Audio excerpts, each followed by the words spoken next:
बोलिए श्री प्राणनाथ प्यारे की जय। बोलिए श्री सद्गुरु महाराज की जय। प्रथम लागू दोय चरण को, धनिये न छुड़ाइयो खेन।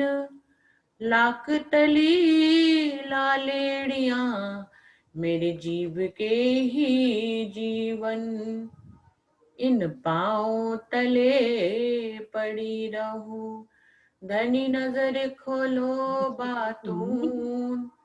पलना वालू निरखू नेत्र, मेरे जीव के ही जीवन। मेरे जीव के ही जीवन। फिर से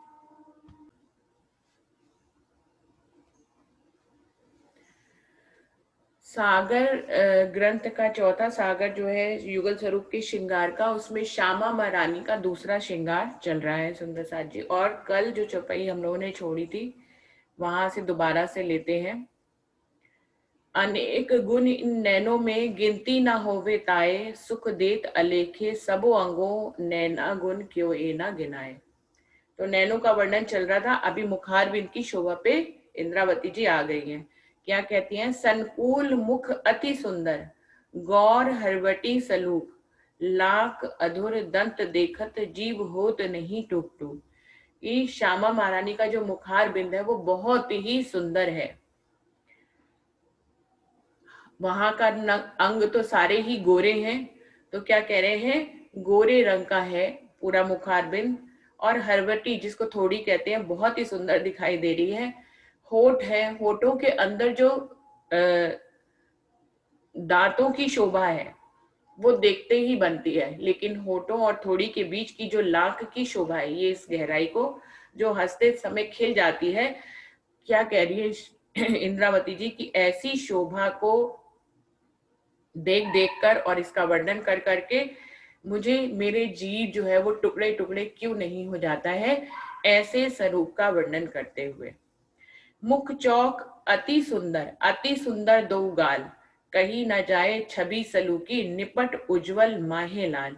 कि श्यामा महारानी का मुखारविंद बहुत ही सुंदर है और दोनों गाल और भी ज्यादा सुंदर दिखाई देते हैं। ऐसी छवि, बाकी छवि ऐसी चितवन कहने में बनती नहीं है जिसमें कि उज्जवलता के अंदर लालिमा मिली हुई है। श्यामा महारानी के जो गालों की शोभा है उसका रंग गोरा है और उसमें लालिमा मिली हुई है। इस तरह से इस प्रकार का सुंदर चेहरा श्यामा महारानी का है। सात रंग माहे झलकत, लहरे लेत दो झाल। दो फूल शोभित मुख झाल के, जुबा क्या कहे इन मिसाल। जब भी श्यामा महारानी के कितने भी श्रृंगार है उनमें गालों का वर्णन आता है तो हमेशा ये वर्णन जरूर आता है कि झालो, जो कर्ण फूल पहने हुए, उन्होंने कानों में, श्रवण में जो उन्होंने शोभा पहनी हुई है झालो जैसी, उसकी छाई, उसकी झलकार जो है वो गालों में दिखाई देती है। जब जब श्यामा महारानी कोई भी छवि उनकी बनती है, चाहे वो हिलने की डुलने की, उन सब में उनके कानों के झाल जो है वो उनके गालों में दिखाई देते हैं। वो कह रही है कि इन कानों के झालों में सात रंग के नग जड़े हुए हैं और ये सातों की का जो नूर है वो लहरों के रूप में आसमान तक जाता है। जब भी कोई कानों में आभूषण पहना जाता है तो उसके ऊपर कोई चीज जरूर होती है जिसके नीचे वो लड़ियां लटक रही होती है। तो उसको कह रहे हैं कि दो फूल शोभित मुख झाल के। दो फूल जो है जो कानों में है वो शोभायमान हो रहे हैं।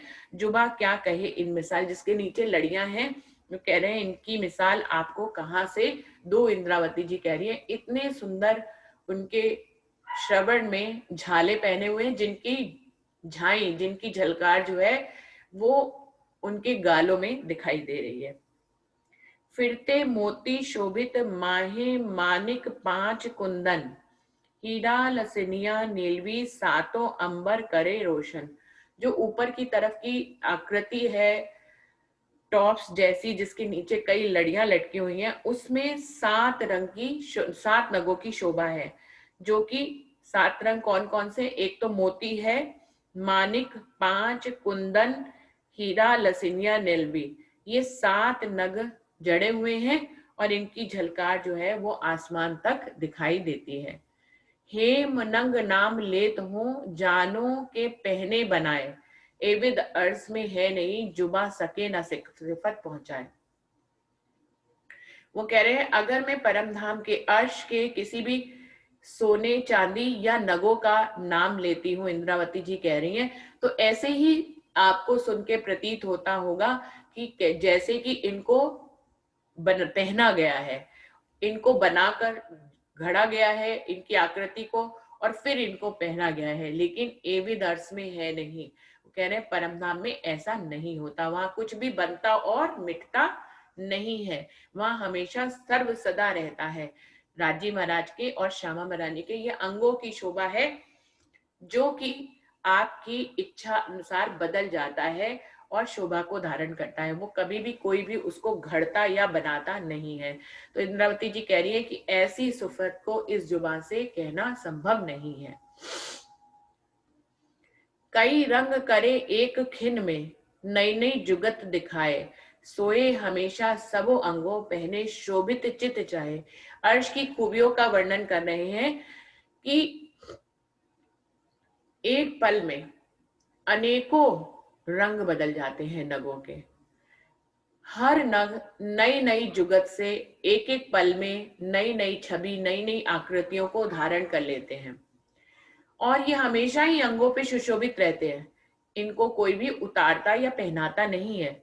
पहने शोभित चित चाहे, और जैसी चित की चाहना होती है वैसे ही इनकी रूप और आकृति बदल जाती है और ये अंगों में बिल्कुल वैसे ही शोभायमान होते हैं। चीज सबे अर्स चेतन वस्त्र या भूखन, सुख लेत हक के अंग का यो करत अति रोशन। कह रहे हैं परम धाम में सब कुछ चेतन है, चाहे वो वस्त्र हो चाहे वो आभूषण हो। हम सभी रूहों, श्यामा महारानी, पशु पक्षियों, खूब खुशहालियों, अक्षर ब्रह्म, महालक्ष्मी तक तो सबको चेतन समझ लेते हैं, लेकिन आभूषणों, वस्त्रों को, फूल पौधों, इन सबको, जमीन आसमान, इन सबको चेतन समझकर यहाँ तक की चितवन करने में सभी को थोड़ी थोड़ी सी मुश्किल आती है। लेकिन इंद्रावती आप सबकी चितवनी को उस गहराई तक पहुंचाने के लिए ये सारा वर्णन बार बार करती हैं कि वहां के वस्त्र हो या आभूषण हो सभी चेतन हैं। और क्या कह रहे हैं कि खाली रूहें ही इसका सुख नहीं लेती हैं, सुख लेत हक के अंका यो करत अति रोशन। जो परम धाम के वस्त्र और आभूषण हैं वो भी राजी महाराज के अंगों का सुख लेते हैं, वो भी राजी महाराज के श्रृंगार का सुख लेते हैं। इस प्रकार की रोशनी है परम धाम की। हर नग में सब रंग है, हर नग में सब गुण, सो नंग ले कछु न बनावत, सब दिल चाहा हो तो रोशन। हर नग में अनेकों रंग हैं और हर नग में अनेकों गुण हैं, सो नगले कछु न बनावत, सब दिल चाहा हो तो रोशन। वो कह रहे हैं इन नगों को लेकर कभी भी कुछ भी बनाया नहीं जाता है, ये अपने आप से चेतन है।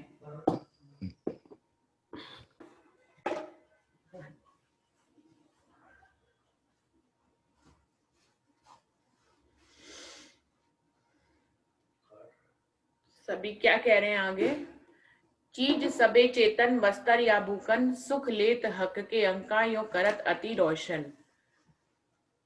वस्त्र भूषण केते कहूं, हेम रेशम रंग नंग, ना पहन्या न उतारिया, ए दिल चाहा शोभित अंग।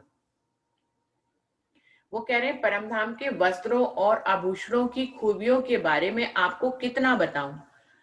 ऐसे रेशमी वस्त्र हैं, उसमें कई तरह के नगों के रंग हैं, सोने चांदी के तार जड़े हुए हैं और ना तो इनको पहना जाता है ना ही इनको उतारा जाता है, ये दिल की शोभा के अनुसार अंगों पे शोभायमान होते हैं। ये परमधाम के वस्त्र और आभूषणों के गुणों का वर्णन इस चौपाई में किया जा रहा है। यो दिल चाहा वस्त्र और दिल चाहा भूखन, जब जिन अंग दिल जो चाहे आगू रोशन होत माहे खिन।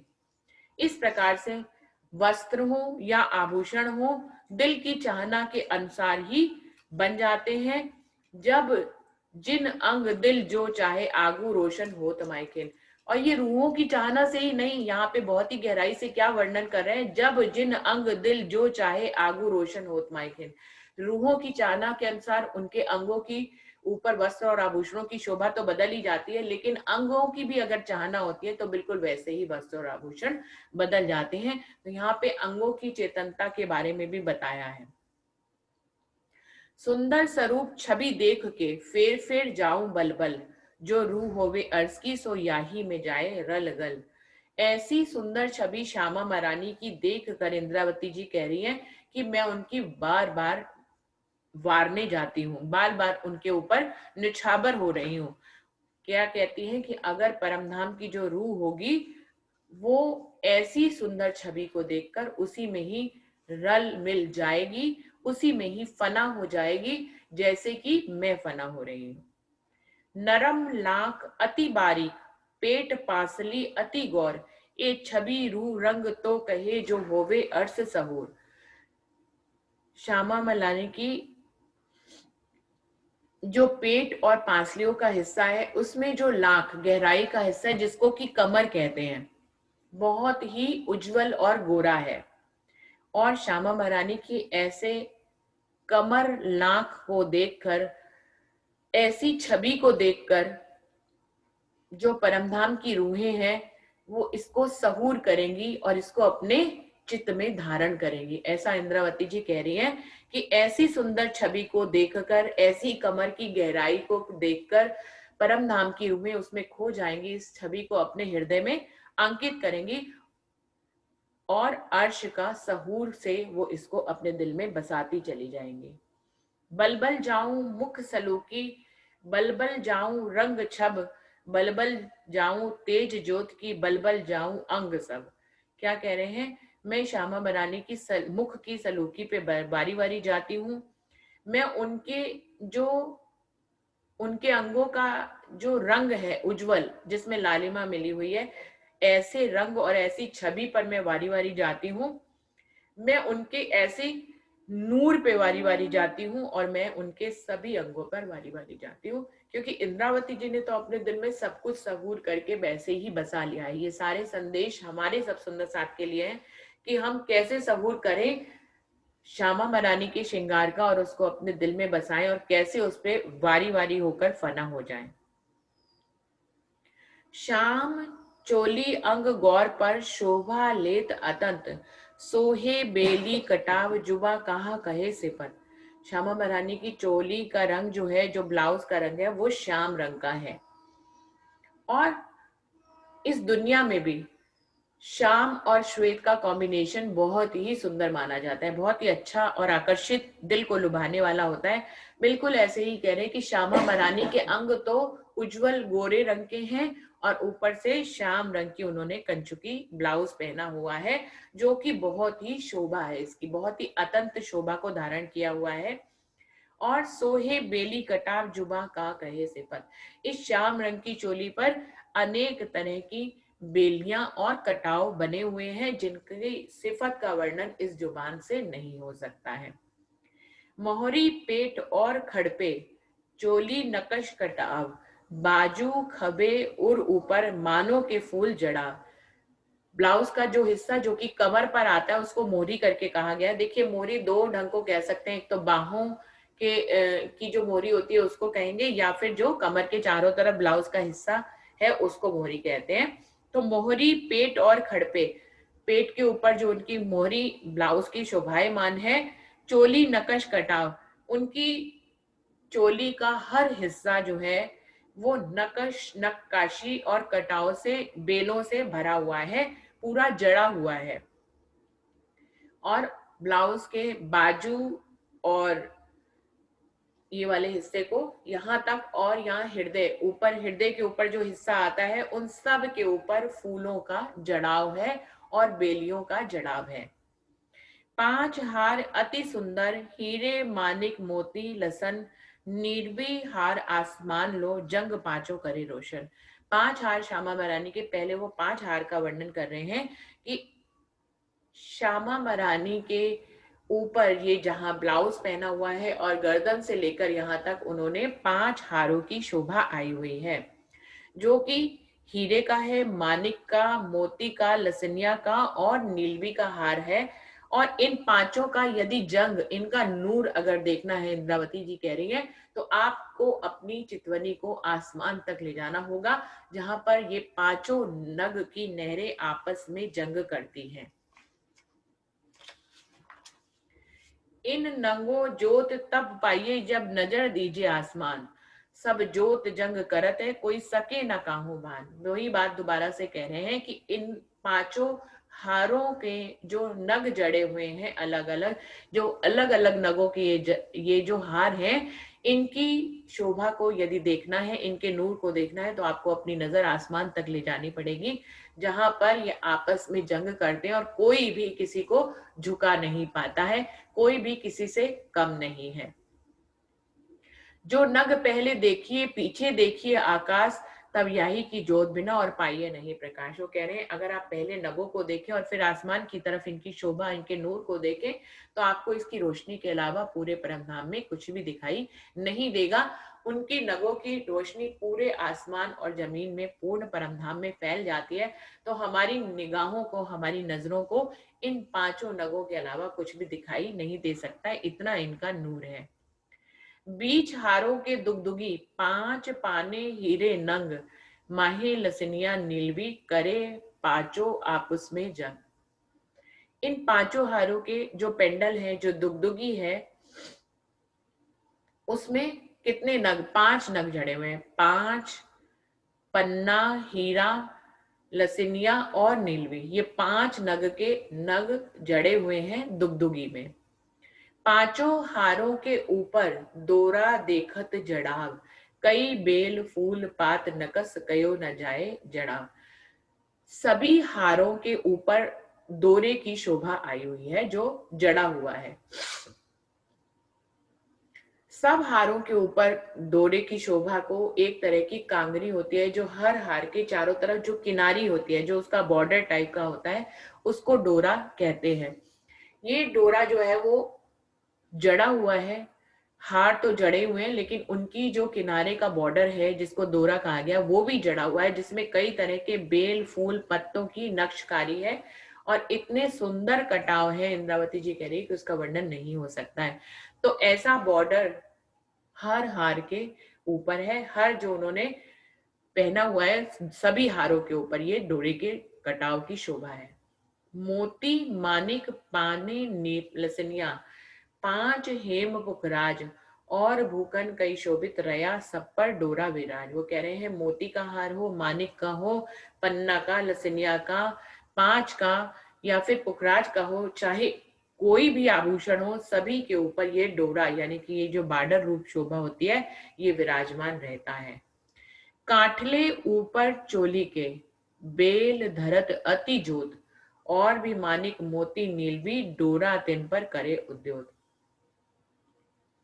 वो कह रहे हैं जो चोली के सभी किनारों की शोभा, चाहे वो गली की शोभा हो, चाहे वो कमर की चारों तरफ मोहरी की शोभा हो, या बाजुओं की चारों तरफ मोहरी की शोभा हो, इन सभी के ऊपर और पूर्ण चोली के ऊपर कई तरह के बेलों की शोभा है, जिसमें मानिक मोती नीलवी शोभायमान हो रहे हैं इन बेलों में, और सब पर डोरा बॉर्डर भी विद्यमान है। 4 सरे इत चीड़ की, हर सर में रंग 10, सो रंग इन जुबा न आवही, रंग रू चाहियल अर्स। 4 चीड़ का जो हार इसके ऊपर पहना हुआ है, ये 5 हार बताए हैं, इसके ऊपर छठा हार जो है वो चीड़ का हार है, और उसमें 4 लड़ियां हैं। 4 लड़ियों से बना हुआ ये चीड़ का हार है, और हर लड़ी में 10 रंग शोभायमान है। इन रंगों और इन नगों की शोभा को इस वर्णन रूह कैसे करे, इंद्रावती जी कह रही हैं मैं आप लोगों के ऊपर छोड़ती हूँ, परमधाम की रूहें, आप अपनी दिल की चाहना के अनुसार इनकी शोभा को देख सकते हैं। रंग रू चाहे अर्ज, जैसा रू चाहे वैसे इन रंगों की शोभा को देख सकती है। मैं इसकी शोभा के बारे में आपको क्या बताऊं, आप अपने मन मुताबिक इस शोभा को देख सकते हैं। कंठ सरी इन ऊपर रही कंठ को मिल, ना आवे निमूना इनका, जाने आशिक रूह का दिल। वो कह रहे हैं इस चीड़ के हार के ऊपर 7वां हार जो है वो कंठ सरी का है। सुंदर साथ जी, इससे पहले जो श्यामा महारानी का श्रृंगार था उसमें चंपकली का हार था, लेकिन इस वाले श्रृंगार में उनके उनके श्रृंगार में ये कंठ सरी का हार आया है जो सबसे ऊपर है, रही कंठ को मिल। अब जैसे कि उसके नाम से ही शोभायमान है कि कंठ सरी, यानी कि ये कंठ से मिला हुआ हार है। इसका भी नमूना इस दुनिया में दिया नहीं जा सकता है, इसको सिर्फ परमधाम की आशिक रूहें ही अपने दिल में बसा सकती हैं। नाम नगों का ले तो कहत हूँ जड़ाब जुबाएं, शब्दातीत तो कहावत जो सिफत इत पहुंचत नाहे। वो कह रहे हैं मैं नगों का नाम अगर लेती हूँ और उनके जड़ाव के बारे में आपको कहती हूँ इस जुबान से कि किस तरह से ये जड़े हुए हैं, लेकिन ये सारी शोभा शब्दातीत की है और ये सारी शोभा को शब्द में वर्णन करना बहुत ही मुश्किल है। सो मैं कितनी भी इसका वर्णन करूं लेकिन मेरे कोई भी शब्दों की सिफत, उन वहां की जो सिफत है वो इन शब्दों में वर्णन नहीं हो पा रही है। दो बाजू बंद विराजत तामे कहत जड़ाव, माहे रंग नंग कई आवत ए जड़ाव कया इन भाव। श्यामा महारानी के दोनों बाजुओं पर जो उन्होंने बाजू बंद पहना हुआ है उसमें भी अनेक तरह के जड़ाव विराजमान हैं, जिसमें कई तरह के नगों के रंग हैं। इसीलिए इसको जड़ा हुआ कहा गया है। कहने को तो सिर्फ बाजू बंद है, लेकिन पूरा बाजू बंद कई तरह के नगों से जड़ा हुआ है, इसीलिए इसको बाजू बंद भी कहा गया है और कहा है कि मैं इसको इस भाव से जड़ाव भी कह रही हूँ, पूरा जड़ा हुआ आभूषण है। जो शोभा बाजू बंद में हिस्सा कोटमा कया न जाए, मैं कहूं इन दिल माफक वे पहनत है चित चाहे। वो कह रहे हैं बाजू बंद की शोभा का, जो उसकी शोभा है उसका करोड़वां हिस्सा भी इंद्रावती जी कह रही है मैं वर्णन नहीं कर पा रही हूँ। मैं तो अपने दिल के अनुसार इसका वर्णन कर रही हूँ, पर सुंदर साथ अपनी शोभा वे पहना तह चित चाहे। जैसी चित में चितवनी होती है वैसा ही ये बाजूबंद की शोभा जो जड़ाव वाली है वो रूहों की चाहना के अनुसार बदल जाती है। इस प्रकार से इंद्रावती जी कह रही है मैं दिल के माफक आपको बाजूबंद का वर्णन करके बता रही हूँ। श्याम सेत लाल नीलवी, बाजू बंद और फुम्मक, तिन फुम्मक जरी झलकत लेत लहरी जोत लटकर। जिस डोरी से बाजूबंद बंधा होता है उस डोरी के वर्णन कर रहे हैं और उस डोरी के नीचे फुम्मक लटक रहे हैं, जिसमें जिस फुम्मक में जरी जो एक सुनहरे रंग का धागा होता है उसकी झलकार दिखाई दे रही है, और श्याम सेत लाल नीलवी, इस तरह की शोभा, इन 4 रंगों की शोभा बाजूबंद में फुम्मकों में भी दिखाई दे रही है। और जब श्यामा महारानी अपने हाथों से कोई भी कार्य करती हैं या कोई लीला में शामिल होती हैं तो उनके हाथ जब हिलते डुलते हैं तो इन बाजूबंद के फुम्मकों की जो शोभा है वो उसका जोत आसमान तक जाती है और वो लटकते और हिलते हुए दिखाई देते हैं और रूहों को अपने इस जड़ाव से और अपने इस छवि से मोहित कर लेते हैं। मोहरी तले जो कंकनी, स्वर मीठे झन बाजत, नग कटाव एकांगरी, चूड़ पर जोत अतंत। श्यामा महारानी के हाथों के आभूषणों का वर्णन हो रहा है। जो मोहरी तले जो कंकनी, जो मोहरी है सबसे पहले इसके पास कंकनी की शोभा आई है, जिसके अंदर हिलने डुलने पर हाथ को हिलाने से मधुर ध्वनि उत्पन्न होती है। इसकी कांगनी में कई तरह के नगों का जड़ाव है और चूड़ पर जोत अतंत, और इसके आगे चूड़ की शोभा है। जो 9 चूर्ण पहने हैं श्यामा महारानी ने, सबसे पहले कंकनी और फिर 9 चूर्ण। चूड़ कोनी काड़े लग, चूड़ी चूड़ी हर नंग, नंग नंग कई रंग उठे, तिन रंग रंग में कई तरंग। कंकनी के बाद जो चूड़ की शोभा है वो 9 चूर्ण है, जो कि उनकी कोहनी तक उन्होंने पहने हुए हैं। चूड़ कोहनी काड़े लग, यहाँ तक कोहनी तक शोभा आई हुई है। इसमें 9 चूड़ियां हैं, चूड़ी चूड़ी हर नग की चूड़ियां ये बनी हुई हैं। इन नगों में कई रंग की तरंगे उठती हैं जो आसमान तक जाती हैं, और हर एक रंग में अनेकों तरंगे हैं। इंद्रावती बहुत गहराई तक वर्णन करती हैं, चूड़ी बता रही हैं, चूड़ी के अंदर नग है, नगों के अंदर कई रंग हैं, और कई रंगों के अंदर कई तरह की तरंगे हैं। इस प्रकार बहुत गहराई से, महीनताई से वर्णन करके हमारी चितवनी को वहां तक ले जाने की इंद्रावती जी पूर्ण कोशिश करती हैं। इन विद के रंग इन जुबा, क्यों कर आवे सुमार, ना आवे सुमार रंग का, न कछु जोत को पार। कह रहे हैं यहाँ की जुबान में तो वहां के रंगों का वर्णन ही नहीं हो सकता, और फिर वो किस तरह से रंगों का शुमार है, उसमें अनेक रंग निकलते हैं, और फिर हर रंग में अनेकों तरंगे होती हैं।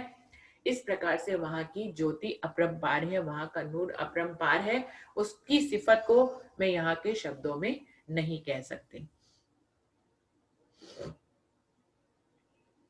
चूड़ आगू डोरे दो शोभित, और कंकनी शोभे ऊपर, दो तरफों तेज ज्योत के कंकनी बोलत मीठे स्वर। इस 9 चूर्ण के आगे 2 डोरे शोभित है, ये भी आभूषण है। हमेशा डोरा जो है वो बॉर्डर को कहा गया है कि 9 चूर्ण के बाद भी डोरा विराजमान है, और उसके आगे भी कंकनी की शोभा है। दोनों तरफ से इस रोशनी को यदि देखें तो कंकनी की अनेक शोभा है, और वो मीठे स्वरों में बोलती भी है। डोरे कंचन नग के, तिन आगू नव घरी, नव रंग नव घरी मिने, रही आकाश जोत भरी। डोरे के आगे, डोरों के आगे जो कंचन चूड़, जो 9 चूर्ण पहने हैं, फिर उनके डोरे का वर्णन किया, उसके आगे कंकनी की शोभा है। उसके आगे जो है नवघड़ी पहनी हुई है श्यामा महारानी ने, जो कि एक घड़ी की तरह होता है, बीच में पेंडल होता है, उसके चारों तरफ जो है दोनों तरफ से उसमें डोरियां होती हैं। तो डोरे कंचन नंग के, तिन आगू नव घड़ी। डोरा तो हर एक के बाद कहा है, चाहे 9 चूर्ण हो चाहे कंकनी हो, सबके आगे डोरा विराजमान है, यानी कि बॉर्डर विराजमान है, और उसके आगे 9 घड़ी पहनी हुई है। नव रंग नव घड़ी मिने, रही आकाश ज्योत भरे। इस नव घड़ी में 9 नग के रंग विराजमान है, और जिनकी रोशनी जो है वो आसमान तक जाती है। पहुंचे हथेली हाथ के अनंत रंग उज्जवल, बलि जाऊं छवि लीको पर, निपट अति कोमल। और उसके आगे जो हथेली पर उन्होंने पहुंची पहनी हुई है, जिसमें कई तरह के रंग उज्जवल दिखाई देते हैं, और श्यामा महारानी के हाथों की महीन महीन जो लकीरें हैं, जो उनकी हथेली में विराजमान है, बहुत ही सुंदर है और बहुत ही कोमल है। तो ये हथेली के हिस्से को और आगे पीछे को इसको पहुंचा करके कहा गया है, और इसमें महीन महीन जो लकीरें हैं, इंद्रावती जी कह रही हैं, उनके ऊपर मैं बलिहारी जाती हूँ। दो हाथ की अंगुरी पतलियां कोमल, चरण न छूटे आशिक से, इत्ते न निकसे दिल। दोनों हाथों की जो उंगलियां हैं वो पतली पतली हैं और बहुत ही कोमल हैं, लंबी भी हैं। इस प्रकार से दोनों हाथों की उंगलियों का वर्णन कर रहे हैं, लेकिन उसी के साथ ही चरण कमलों की भी उंगलियों का वर्णन कर रहे हैं। चरण न छूटे आशिक से, इत्थे न निकसे नील। जैसे ही हाथ की उंगलियां पतली और लंबी और कोमल है, बिल्कुल वैसे ही चरण कमल की उंगलियां भी पतली लंबी कोमल है। और वो कह रहे हैं जो आशिक रूहें हैं वो इन चरण कमलों की शोभा से बाहर ही नहीं जा सकते हैं, वो इनसे निकलकर उनका दिल कहीं और नहीं जाता है। 5 अंगुरी जुदी जुदी, अति कोमल छवि अंगुरी, दो अंगूठो आरसी, और 8 रंग 8 मुद्री।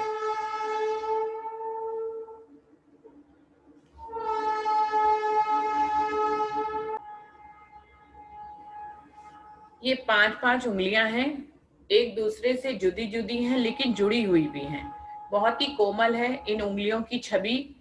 2 अंगूठों आरसी, और दोनों अंगूठों में उन्होंने आरसी पहनी हुई है। और आठों रंग 8 मुद्री, और आठों उंगलियों में 8 रंगों की मुंदरियां शोभायमान है। तो श्यामा मरानी के दोनों अंगूठों में आरसी है। बहुत जगह सुंदर साथ ऐसा प्रश्न करते हैं कि उनके सिर्फ दाहिने हाथ में आरसी है, पर उनके यहाँ पे वर्णन आ रहा है 2 अंगूठों आरसी, दोनों तरफ उन्होंने आरसी पहनी है। वो जब दाहिनी तरफ का श्रृंगार देखते हैं तो इस तरफ के अंगूठे की आरसी में देखते हैं, और बाईं तरफ का श्रृंगार, बाईं तरफ की छवि देखनी हो तो वो बाईं तरफ की आरसी में देखते हैं। तो इस प्रकार से इंद्रावती जी के दोनों अंगूठों में आरसी की शोभा है। आरसी मतलब जो एक दर्पण रंग की मुंदरी है, जिसमें उनकी पूर्ण छवि नख से शिख तक की दिखाई देती है। तो दोनों अंगूठों में पहनी होने के कारण वो दोनों तरफ से अपने दाहिने और बाईं तरफ की नख से शिख तक की शोभा को निहारती हैं श्यामा मरानी। और 8 उंगलियों में उन्होंने 8 अलग अलग तरह की अंगूठियां पहनी हुई हैं। 5 पाने कंचन के, नीलवी और हीरे, लसनिया और गोमादिक रंग पीत पोखरे। जो 8 उंगलियों में जो अलग अलग मुंद्रियां हैं उनके नगों का वर्णन कर रहे हैं। ये 5 की है, पन्ना की है, कंचन सोने की है, नीलवी और हीले की है, लसुनिया और गोमादिक की है, और पुखराज की है। तो इस प्रकार से 8 उंगलियों में 8 मुंद्रियां उन्होंने पहनी है। दर्पण रंग 2 अंगूठी और नगों के दर्पण, कर सिंगार तामे देखत, नक्शिक लग होत रोशन। और दोनों अंगूठों में जो उन्होंने दर्पण रंग की मुद्री पहनी हुई है, नगों के ही दर्पण है, जिसमें वो अपना नख से शिख तक का श्रृंगार तैयार होने के बाद श्यामा मरानी देखती हैं। कर श्रृंगार तामे देखत, नख शिख लग होत रोशन। और उनके नख से शिख तक का श्रृंगार इस आरसी में जो दर्पण रंग की है, श्यामा मरानी का पूर्ण श्रृंगार शोभायमान होता है। आगू इन नख जोत के होवे सूर कई कोट, सो सूर न आवे नजरों एक नख अनी की ओट। वो कह रहे हैं इन नखों की रोशनी के आगे करोड़ों सूर्य भी फीके हो जाते हैं, जो इन अंगुलियों के ऊपर उनके नख विराजमान है। सो सूर न आवे नजरों एक नख अनी की ओट। इन नाखूनों के एक कण के आगे भी करोड़ों सूर्य फीके होते हैं, जो श्यामा बनाने के नाखूनों की शोभा है। ए झूठ निमीना इत का हक को दिया न जाए, चुप किए भी ना बने कह कह रूप अस्थाए। वो कह रहे हैं इस झूठी जमीन का नमूना इन श्यामा बनाने की शोभा को देना पड़ रहा है, जबकि मुझे देना नहीं चाहिए, वो देना बनता ही नहीं है, लेकिन मैं चुप भी नहीं कर पाती हूँ, क्योंकि हक का इल्म मेरे पास आया है और अपने हुक्म से ये वर्णन करा रहा है। लेकिन इंद्रावती जी कह रही हैं जब ये शोभा पहुंचती नहीं है तो मेरे दिल को तृप्ति नहीं मिलती है, इसलिए मैं कहने के बाद भी मेरी आत्म अंदर से पछताती है कि मैंने ऐसी सुंदर शोभा का वर्णन कितने ही काल माया के मिटने वाले शब्दों में कर दी। नीली सुंदर साथ जी यहाँ से शोभा फिर से बदल जाएगी। अब वो नीचे उनके लहंगे का वर्णन करेंगे, तो यहाँ से शोभा को कल ले सकते हैं। अभी तक जो उनके आभूषणों की शोभा जो हाथों की और सब श्रृंगार की आ रही है वो यहाँ तक ले लिए।